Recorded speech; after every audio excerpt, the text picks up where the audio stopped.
प्यारे बच्चों, इस वीडियो में हम डीएलएड 2020 का क्वेश्चन पेपर सेकंड सेमेस्टर का मैथ्स का सोल्व कराएंगे। ये पेपर आज ही हुआ है 6 नवंबर 2020 को, आज ही एग्जाम हुआ है पेपर, तो इसका सोल्यूशन हम कराते हैं। ये है आपका fourth paper DElEd second same 2020। अब इसमें जो हम क्वेश्चन पेपर शुरू में ऐड कर देंगे वीडियो में, वहाँ से आप देख सकते हो। अब यहाँ पे क्वेश्चन लेके सोल्व करेंगे बस। तो ये आपका ऑब्जेक्टिव टाइप है, पहले वस्तुनिष्ठ प्रश्न। इसमें फर्स्ट क्वेश्चन है, एक त्रिभुज की भुजाएं 3 सेंटीमीटर, 5 सेंटीमीटर और 8 सेंटीमीटर है। 3 सेंटीमीटर है आपके, 5 सेंटीमीटर और 8 सेंटीमीटर है। तो त्रिभुज होगा, ये बताना हमें त्रिभुज कैसे होगा। तो फर्स्ट ऑप्शन दिया है समकोण त्रिभुज, सेकंड ऑप्शन है अधिकोण त्रिभुज, थर्ड है विषमबाहु त्रिभुज और फोर्थ है त्रिभुज संभव नहीं। अब देखो, त्रिभुज पॉसिबल होने के लिए आप जानते हो कि सम ऑफ टू साइड्स, कोई भी दो भुजा का योग तीसरी भुजा से बड़ा होना चाहिए। लेकिन यहाँ पे क्या हो रहा है, 3 + 5 8, दो भुजाओं का योग तीसरी भुजा के बराबर आ रहा है। तो जब दो भुजाओं का योग तीसरी भुजा के बराबर है तो त्रिभुज संभव नहीं है। तो इसमें आपका फोर्थ ऑप्शन सही हो जाएगा। फर्स्ट क्वेश्चन का फोर्थ ऑप्शन सही है, त्रिभुज संभव नहीं है। सेकंड क्वेश्चन पे आते हैं। सेकंड में निम्नलिखित संख्याओं में से प्राकृतिक संख्या बताना है। तो फर्स्ट ऑप्शन में दिया हुआ है 2, सेकंड ऑप्शन में √2, थर्ड में है 3.5 और फोर्थ ऑप्शन है 0। तो 0 भी नेचुरल नंबर नहीं होता, डेसिमल में भी नेचुरल नंबर नहीं होता, √2 ये भी नेचुरल नंबर नहीं है। तो हमारा 2 यानी फर्स्ट ऑप्शन जो 2 है ये प्राकृतिक संख्या है आपकी। तो पहला सेकंड क्वेश्चन का फर्स्ट ऑप्शन सही है। थर्ड क्वेश्चन पे आते हैं, निम्नलिखित में से कौन सी परिमेय संख्या है, परिमेय संख्या नहीं है। तो पहला ऑप्शन है 22/7, ये तो परिमेय संख्या है। सेकंड ऑप्शन है पाई, थर्ड ऑप्शन है 0.69, 0.69 को हम 69/100 लिख सकते हैं।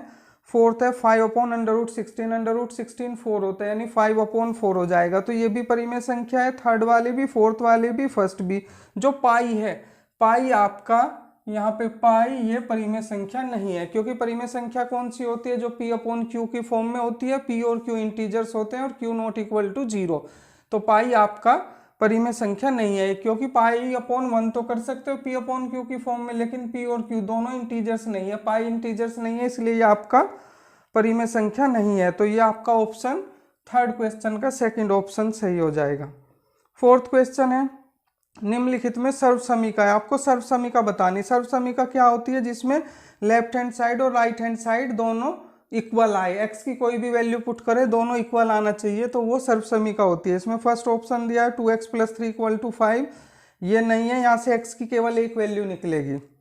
सेकंड पार्ट दिया है 2 ब्रैकेट में x + 1 और 2x + 2, ये वाला है 2 ब्रैकेट x + 1 = 2x + 2। थर्ड में 4x = 2x + 6, उसमें भी x की एक यूनिक वैल्यू निकलेगी वहाँ से। यानी अगर हम लेफ्ट साइड में 1 रखते हैं तो राइट साइड आपकी इक्वल नहीं आती। ऐसे ही फोर्थ में भी है x + 4 = 6 - 3x। अगर हम x 1 रखते हैं लेफ्ट में तो 5 आता है, राइट में आपका 3 आता है, वे इक्वल नहीं है। तो यहाँ पे आपका ये सेकंड ऑप्शन ठीक है, 2 bracket x + 1 = 2x + 1। Left hand side में आप x की वैल्यू कुछ भी पुट करो और वही राइट में पुट करना, तो ऑलवेज विल बी इक्वल, हमेशा सेम आएगी। x यहाँ पे 1 रखेंगे तो 1 + 1 2, 2 × 2 4 आया, इधर x 1 रखा तो 2 × 1 2 + 2 4 इक्वल आ रहा है। ऐसे 2 कोई भी रखो, यानी x की हर वैल्यू के लिए लेफ्ट हैंड साइड और राइट हैंड साइड इक्वल आएगी, तो ये सर्वसमीका कहलाएगी, आइडेंटिटी। फिर हम बात करते हैं फिफ्थ क्वेश्चन की। फिफ्थ में दिया हुआ है 3x + 2 = 81 है, तो x का मान क्या होगा, x निकालना है।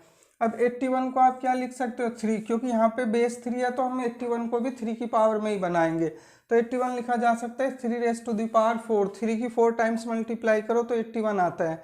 अब देखो 3 × x + 2 और 3 × 4 बेस सेम है, तो पावर इक्वेटिंग कर दी हमने।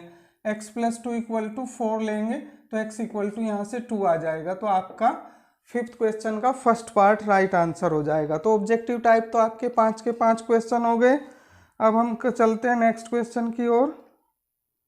नेक्स्ट क्वेश्चन में अब आते हैं आपके वेरी शॉर्ट एक एक नंबर के, ये आपके 6 क्वेश्चन होते हैं। इसमें 6th क्वेश्चन है आपका x² - 7x + 6 = 0 को हल करना है, इसे सोल्व करना है आपको, यानी इसके फैक्टर करने हैं। अब देखो यहाँ पे एक्स स्क्वायर का कोफिशिएंट 1 है, लास्ट वाली वैल्यू 6 है, तो 6 1 में करेंगे 6 ही रहेगा। अब 6 कैसे फैक्टर जिनका सम 7 आए, तो 6 1 जा 6, 6 प्लस 1 आपका 7 हो जाएगा। तो एक्स स्क्वायर माइनस ब्रैकेट में 6 plus 1 x plus 6, bracket remove करेंगे तो -6x प्लस 6 इक्वल टू 0। अब ये जो फर्स्ट टू टर्म है इसमें से हमने x कॉमन ले लिया, तो x माइनस 6 रह जाएगा, और लास्ट की टू टर्म्स में से हमने -1 कॉमन लिया, x माइनस 6 आ गया। अब x माइनस 6 हम दोनों जगह से कॉमन लेंगे, तो ब्रैकेट में x माइनस 1 आ जाएगा इक्वल टू 0। तो when x minus 6 equal to 0, जब x माइनस 6 इक्वल टू 0 है तो आपका x इक्वल टू 6 आ जाएगा। और जब हमारा x माइनस 1 इक्वल टू 0 है तो x इक्वल टू 1 आ जाएगा। तो x इक्वल टू 1 और 6, ये दो सॉल्यूशन मिल जाएंगे आपके। तो अब नेक्स्ट क्वेश्चन पे चलते हैं। यहाँ पे है 7th क्वेश्चन। ये आपका जो हमने लास्ट ईयर वाला क्वेश्चन सोल्व कराया था उसमें भी सेम क्वेश्चन था आपका। यहाँ पे है 5 पुस्तकों का मूल्य 7 पुस्तकों के मूल्य से 14 रुपये कम है, एक पुस्तक का मूल्य ज्ञात कीजिए। तो हमने क्या किया, माना एक पुस्तक का मूल्य ₹x है, यानी एक पुस्तक का मूल्य x रुपये है। तो क्वेश्चन अकॉर्डिंग टू क्वेश्चन प्रश्नानुसार क्या है कि 7 पुस्तकों का मूल्य और 5 पुस्तकों के मूल्य में जो दोनों में अंतर है, 7 पुस्तकों का मूल्य माइनस 5 पुस्तकों का मूल्य, वो 14 रुपये के इक्वल है, इक्वल टू 14। तो 7x माइनस 5x 2x आए, 2x इक्वल टू 14 और x इक्वल टू 14/2, 2 7 जा 14, x 7 आ गया। तो अतः एक पुस्तक का मूल्य 7 रुपये है। तो ये आपका 7th क्वेश्चन कंप्लीट हो गया। 8th पे आते हैं। इसमें दिया हुआ है, इस लास्ट ईयर भी ऐसा क्वेश्चन आया था, a plus 1/a equal to 3, तो a square plus 1/a square की वैल्यू निकालनी है आपको। तो यहाँ पे क्या करेंगे, सिंपल है, दोनों ओर का स्क्वायर कर दिया, ऑन स्क्वायरिंग बोथ साइड्स। तो a plus 1/a whole square equal to 3 square. और ये आइडेंटिटी आप जानते हो, a प्लस b का होल स्क्वायर क्या होता है, a square plus b square plus 2ab। वही हमने यहाँ पे अप्लाई की, फर्स्ट टर्म का square a square plus second 1/a का स्क्वायर करेंगे 1/a square plus 2a into B की जगह 1/a, a से a कैंसिल हुआ, 3 का स्क्वायर 9 है। अब ये 2 राइट साइड में जाएगा, माइनस हो जाएगा, तो a square plus 1/a square equal to 9 minus 2 equal to 7। तो इसका आपका आंसर 7 आ गया। अब नेक्स्ट क्वेश्चन पे आते हैं 9th में क्या गया कि एक बगीचे में 2025 पौधे लगे हैं, प्रत्येक पंक्ति में उतने ही पौधे लगे हैं जितनी बगीचे में कुल पंक्तियां हैं। प्रत्येक पंक्ति में कुल कितने पौधे लगे हैं ये ज्ञात करना है आपको। तो बगीचे में टोटल है 2025 पौधे। अब हमने क्या माना प्रत्येक पंक्ति में x पौधे लगे हैं। अब जितने पौधे लगे हैं उतनी ही पंक्तियां है। जब प्रत्येक पंक्ति में x पौधे लगे हैं तो पंक्तियों की संख्या भी x होगी। तो अतः क्या हो जाएगा, x इंटू एक्स, यानी जितनी रो है और जितने आपके पौधे हैं दोनों की x into x equal to 2025, यानी x square equal to 2025, x equal to इसका स्क्वायर रूट निकालेंगे 2025 का। इस तरह से 2025 का पहले 5 से किया, 5 4 जा 20, 0 और 5 5 जा 25, फिर 5 से करेंगे 81 आ जाएगा, 9 से 9, 9 से 1 आ गया। तो यहाँ पे पेयर बनाएंगे जब स्क्वायर रूट निकालना, एक 5 आ गया, एक 9 आ गया, 9 इंटू 5 45 हो गया। तो अतः प्रत्येक पंक्ति में जो पौधे हैं वो 45 है, 45 पौधे लगे हुए हैं प्रत्येक पंक्ति में। नेक्स्ट क्वेश्चन पे आते हैं, आपका 10th क्वेश्चन। 10th क्वेश्चन में कहा है कि एक पुस्तक का मूल्य 5x square plus 2x plus 1, इसी प्रकार की 2x प्लस 5 पुस्तकों का मूल्य ज्ञात करना है। तो यानी दोनों की मल्टीप्लाई करनी है, एक पुस्तक का मूल्य ये है तो इतनी पुस्तकों के मूल्य के लिए multiply 5x square plus 2x plus 1 into 2x plus 5 multiply करेंगे। 5x स्क्वायर की 2x में करेंगे 10x क्यूब आ गया, 5x स्क्वायर की 5 में करेंगे 25x स्क्वायर आ जाएगा। अब 2x की 2x में किया 4x स्क्वायर आ गया, 2x की 5 में किया तो 10x आ गया, और 1 का फिर 2x में करेंगे 2x और 1 में 5। अब इसको अरेंज कर लिया, 10x square as it is, 25x square plus 4x square, ये 29x स्क्वायर हो गया, 10x प्लस 2x 12x हो गया, और 5 एज इट इज़। ये आपका फाइनल आंसर आ गया। 2x प्लस 5 पुस्तकों का मूल्य ये रहेगा, क्यूबिक इक्वेशन बन गई। अब नेक्स्ट क्वेश्चन पे आते हैं, 10th क्वेश्चन कंप्लीट हो गया। 11th पे आते हैं, -1/2 तथा 5/4 के मध्य दो समदूरस्थ संख्याएं ज्ञात कीजिए। अब इसमें क्या है, -1/2 और 5/4 के मध्य दो, यहाँ पे क्या किया है, परिमेय संख्याएं निकाली है बच्चों ने। अब इसमें यहाँ पे क्या है कि देखो, जब हम इसकी परिमेय संख्याएं दो इनके बीच में निकालते हैं तो -1/2 5/4 आसान तरीका है कि दोनों के डिनोमिनेटर सेम कर लो। तो यहाँ पे 4 है तो इसे 4 करने के लिए ऊपर नीचे 2 की मल्टीप्लाई कर लेते हैं। तो -2/4 और 5/4 के बीच में दो संख्याएं निकालनी है। तो इसको हमने नंबर लाइन पे समझाया। देखो ये -∞ टू +∞ तक जाती है नंबर लाइन आपकी।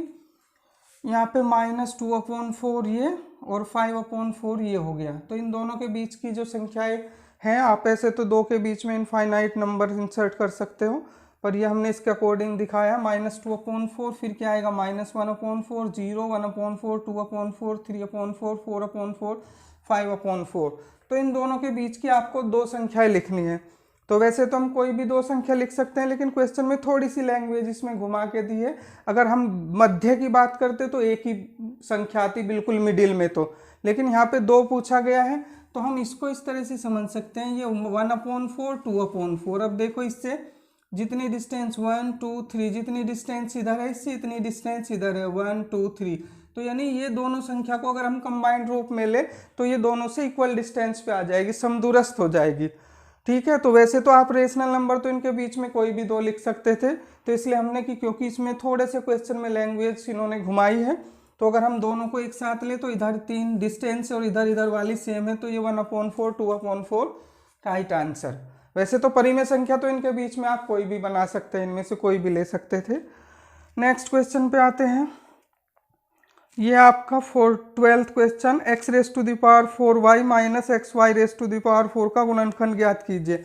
इसके फैक्टर करने हैं, तो इसमें से हमने xy कॉमन ले लिया दोनों में से। यहाँ पे मिल गया आपको x³ माइनस y³।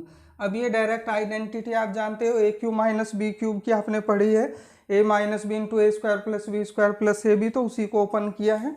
ये xy एज इट इज, यहाँ पे x minus y into x² plus y² plus xy, ये आपका इसका गुणनखंड यानी फैक्टर कंप्लीट हो गया आपका 12th क्वेश्चन। 12th क्वेश्चन आपका कंप्लीट हो गया। अब 13th क्वेश्चन पे आते हैं।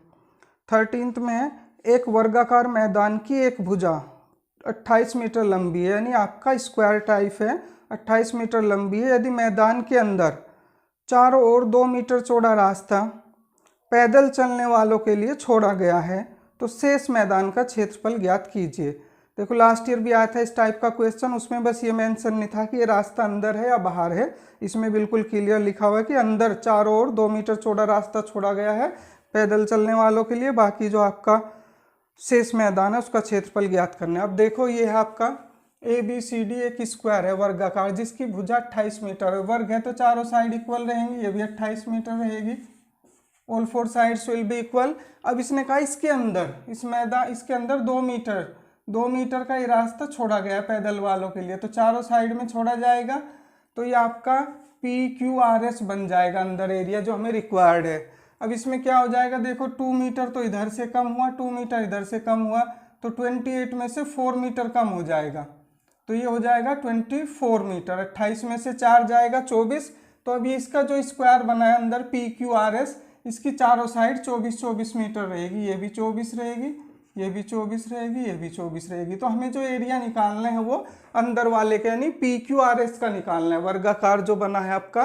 तो PQRS का क्षेत्रफल, आप वर्ग है तो वर्ग का क्षेत्रफल आप जानते हो, भुजा का वर्ग होता है यानी side into side, side square. तो यहाँ पे साइड कितना हुआ PQRS के लिए, अंदर वाले छोटा वाले के लिए तो 24 है प्रत्येक भुजा, तो 24 इंटू 24 मल्टीप्लाई करेंगे आप तो 576 वर्ग मीटर आ जाएगा। तो ये आपका 13th कंप्लीट हुआ। 14th क्वेश्चन पे आते हैं। 14th क्वेश्चन में है, ये भी अच्छा क्वेश्चन है 14th। दो समरूप त्रिभुजों के परिमाप क्रम से 40 सेंटीमीटर और 50 सेंटीमीटर दिए हुए हैं। पहले और दूसरे त्रिभुज के क्षेत्रफल का अनुपात ज्ञात कीजिए।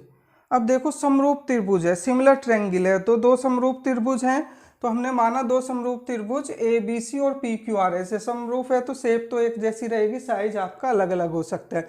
और अगर दो समरूप त्रिभुज है तो उनकी संगत भुजाएं, corresponding sides are in the same ratio, तो उसकी जो संगत भुजाएं वे भी सेम रेशो में होती है, समानुपात में होती है।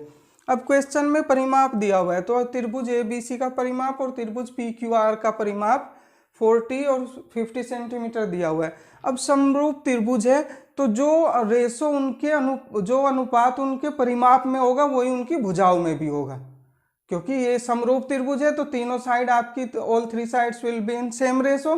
तो यहाँ पे जो अनुपात त्रिभुज के परिमाप में है वही उनकी भुजा में भी होगा, इसलिए हमने लिया त्रिभुज एबीसी का परिमाप अपॉन त्रिभुज पीक्यूआर का परिमाप इक्वल टू 40/50 दे रखा है। तो कोरस्पॉन्डिंग साइड ले ली संगत भुजा, इसकी ए बी और इसकी पी क्यू। अब इसमें क्या कर सकते हैं, 0 से 0 कैंसिल हो जाएगा आपका, तो A B upon P Q equal to 4/5 आ गया। यानी जो समरूप त्रिभुज है दोनों, उनकी जो भुजाओं में अनुपात है संगत भुजा कोरस्पॉन्डिंग साइड से वे 4/5 के अनुपात में है। अब हमें निकालना है इनका एरिया दोनों त्रिभुज का।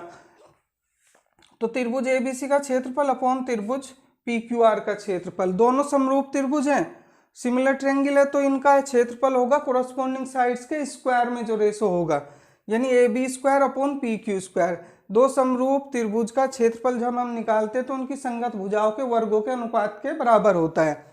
तो A B square upon P Q square, तो यहाँ पे ए बी और पी क्यू कितना था 4/5, इसका स्क्वायर करेंगे 4/5 का पूरा, तो आपका ये 16, 4 का स्क्वायर 16, 5 का स्क्वायर 25, तो 16/25।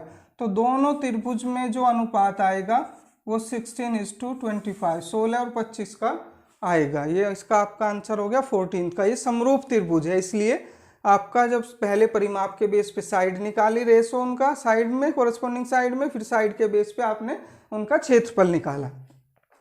अब 15th क्वेश्चन है। 15th क्वेश्चन में 671, 781 और 1441 का भाग विधि से में से ज्ञात कीजिए। महत्तम समापवर्तक निकालना आपको भाग विधि से। तीन संख्याएं दी हुई है, तो हमने पहले क्या लिया 781 और 671, इन दोनों का निकाला। तो इनमें बड़ी है 781, तो 781 को 671 से डिवाइड किया। पहले 1 टाइम्स टेबल चली, माइनस किया 110, फिर इससे इसको 671 को डिवाइड किया, 6 टाइम टेबल चली, माइनस किया, तो यहाँ पे 11 आ गया। अब 11 से 110 को डिवाइड करेंगे 10 आ जाएगा। तो यानी इन दोनों का 671 और 781 का जो में से आया है वो 11 आ गया। अब थर्ड संख्या को इससे डिवाइड करेंगे, अगर वो कंप्लीट डिवाइड हो जाती है तो 11 ही आपका में से आ जाएगा। तो हमने 1441 को 11 से डिवाइड किया, पहले 1 टाइम टेबल, माइनस किया 3, 4 लिया यहाँ से, तो 34, 3 टाइम्स 33, माइनस किया 1 ऊपर से आया आपका 11 1 टाइम्स। ये पूरा डिवाइड हो गया, तो इसलिए आपकी तीनों संख्याओं का जो में से है वो तीनों संख्याओं का में से 11 आएगा। 11 हो गया तीनों संख्याओं का महत्तम समापवर्त है भाग विधि से। तो अब 16th क्वेश्चन पे आते हैं। 16th क्वेश्चन में कहा गया है कि 4, 11, 16, 15, 12, 5, 7, 9, 10 की माध्यिका ज्ञात कीजिए। मीडियन निकालना है। अब माध्यिका ज्ञात करने का आप जानते हो कि 3 स्टेप होते हैं। पहले first arrange the data in increasing और डिक्रीजिंग ऑर्डर, पहले उसे आरोही अवरोही क्रम में सजाते हैं। दूसरा फिर काउंट नंबर ऑफ ऑब्जर्वेशन, उन्हें गिनते हैं कि कितनी संख्याएं हैं। और तीसरा फिर अगर सम है तो सम का फॉर्मूला लगाते हैं, विषम है तो विषम का फॉर्मूला लगाते हैं। तो यहाँ पे देखो हम शुरू करते हैं आरोही क्रम में, बढ़ते हुए क्रम में। सबसे छोटी संख्या 4, तो सबसे पहले हमने 4 को लिया, फिर आपका है 5, देन यू विल राइट 5, फिर 7, 9, 10, फिर आपका 11 आ गया, देन 12, 15 और 16। ये हमने आरोही क्रम में सजा लिया। पहला स्टेप पूरा हुआ। दूसरे में इनको काउंट करेंगे, 1 2 3 4 5 6 7 8 9, तो n 9 हो गया। 9 क्या आपका विषम है, ओड नंबर है, तो विषम है तो विषम का फॉर्मूला माध्यिका निकालने के लिए क्या होता है, माध्यिका इक्वल टू n+1/2 टर्म या वा पद। तो n की जगह 9 रखा, 9 + 1 10, 10 को 2 से डिवाइड करेंगे 5, तो 5वां पद आ गया। अब जो हमने अरेंज किया उसमें 5वें नंबर पे देखो क्या आ रहा है, 1 2 3 4 5, 5वें नंबर पे आपका 10 आया है, तो इसका मीडियन यानी माध्यिका 10 हो गई। ठीक है, नेक्स्ट क्वेश्चन। ये 17th क्वेश्चन है आपका। एक आयत की लंबाई उसकी चौड़ाई से 5 सेंटीमीटर अधिक है। लंबाई जो है वो चौड़ाई से 5 सेंटीमीटर अधिक है। यदि उसका परिमाप 26 सेंटीमीटर हो तो आयत की लंबाई ज्ञात कीजिए। अब देखो यहाँ पे हमने पहले क्या लिया कि माना आयत की चौड़ाई x सेंटीमीटर है, चौड़ाई x सेंटीमीटर, तो लंबाई क्या है उससे 5 सेंटीमीटर अधिक है, तो लंबाई x + 5 सेंटीमीटर हो गई। और आप जानते हो कि आयत के परिमाप का फॉर्मूला आयत का परिमाप इक्वल टू 2 इन ब्रैकेट लंबाई प्लस चौड़ाई, इसमें वैल्यू पुट करिए। परिमाप दिया हुआ है 26 सेंटीमीटर, 2 इंटू लंबाई आपने अभी x + 5 निकाली है, चौड़ाई x है तो आगे पीछे लिखा है, इससे कोई फर्क नहीं पड़ता, दोनों ऐड होने हैं। लंबाई यानी x + 5, चौड़ाई x, दोनों को प्लस किया 2x + 5 आएगा, 2 की मल्टीप्लाई करेंगे तो कितना हो जाएगा 4x + 10, और यहाँ से ये आपका 4x इक्वल टू 26 - 10 16 आ गया, और x इक्वल टू 16/4 4 सेंटीमीटर आ गया। तो 4 सेंटीमीटर तो चौड़ाई आई है, क्वेश्चन में पूछा है लंबाई, तो आयत की लंबाई क्या हो जाएगी आपकी x + 5 यानी 4 + 5 9 सेंटीमीटर, तो आयत की लंबाई 9 सेंटीमीटर हो गई। अब हम लास्ट क्वेश्चन पे आते हैं, 18th क्वेश्चन आपके पेपर का। निम्नलिखित आंकड़ों के लिए 5 का वर्ग अंतराल लेकर, 5 का वर्ग अंतराल लेकर, साइज ऑफ क्लास इंटरवल जो है वो 5 है, 5 का वर्ग अंतराल लेकर बारंबारता सारणी बनाइए। 5 का वर्ग अंतराल, 5 वर्ग अंतराल नहीं, कुछ बच्चे इसे सोचते हैं कि हमें 5 वर्ग अंतराल में बनाना है, 5 वर्ग अंतराल में नहीं, 5 का वर्ग अंतराल लेके, क्लास साइज जो है, साइज ऑफ क्लास इंटरवल 5 का गैप लेना है, 5 वर्ग अंतराल में नहीं बनाना, 5 का वर्ग अंतराल लेकर। इसमें कंफ्यूजन है, कुछ बच्चों ने इसको 0 to 10 10 to 20 20 to 30 30 to 40 40 to 50 बना दिया है, लेकिन इसमें लिखा हुआ है 5 का वर्ग अंतराल, तो size class of size interval दे रखा है 5 का गैप लेके। अब जो डेटा दिया हुआ है उसमें सबसे छोटा है 2 और सबसे बड़ा है आपका 48, तो हम जो इसमें 5 का गैप लेंगे, या तो हम इस तरह अपर माइनस लोअर अपॉन जितने नंबर ऑफ क्लास इंटरवल बनाने हैं, लेकिन यहाँ पे हमें साइज दिया हुआ है 5 का लेके, तो 5 का अंतर लेके 48 तक जाना है, यानी आप 10 क्लास इंटरवल बना सकते हो। तो यहाँ पे हमने लिया वर्ग अंतराल 0 to 5 5 to 10 10 to 15 15 to 20 20 to 25 25 to 30 30 to 35 35 to 40 40 to 45 45 to 50, क्योंकि 48 तक 48 तक जाना है तो 50 तक हमें लेना पड़ेगा। तो 5 वर्ग अंतराल नहीं बनाने, 5 का वर्ग अंतराल, ठीक है। यहाँ पे कंफ्यूजन है, 0 to 10 5 क्लास इंटरवल बना दिए बच्चों ने, लेकिन यहाँ पे 5 का वर्ग अंतराल लेके इस तरह से 10 बनेंगे क्लास इंटरवल। अब हमें बारंबारता सारणी बनानी है, तो डायरेक्ट बारंबारता नहीं लेके हम टैली चिन्ह या टैली मार्क बोलते हैं इसको, टैली चिन्ह बनाएंगे। तो अब देखो यहाँ पे पहली संख्या आपकी 2 किस में जाएगी 0 to 5 में, तो हमने एक टैली मार्क लगा दिया। 4 भी इसमें जाएगी, सेकंड लगा दिया। फिर आया 8 जाएगा 5 to 10 में, 1 टैली मार्क लगा दिया, 8 भी हो गया। अब आया 11 जाएगा 10 to 15 में, इसमें एक टैली मार्क लगाएंगे।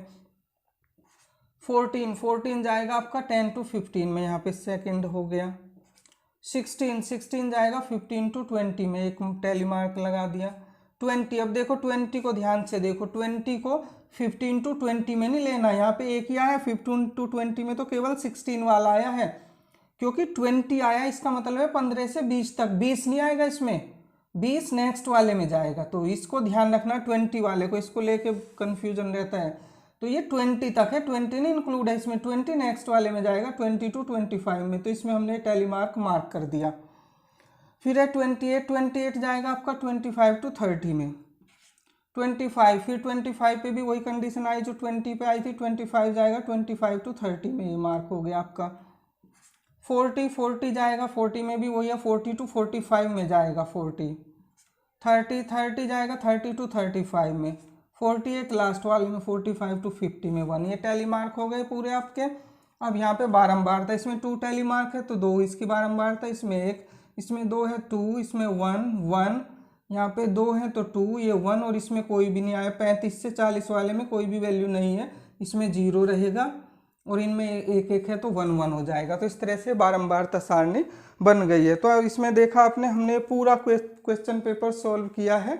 यह अभी 6 नवंबर 2020 को जो कंडक्ट हुआ था, पूरा पेपर हमने इसमें सॉल्व कर लिया। आप इसको ध्यान से देखें, प्रैक्टिस करें। Thank you.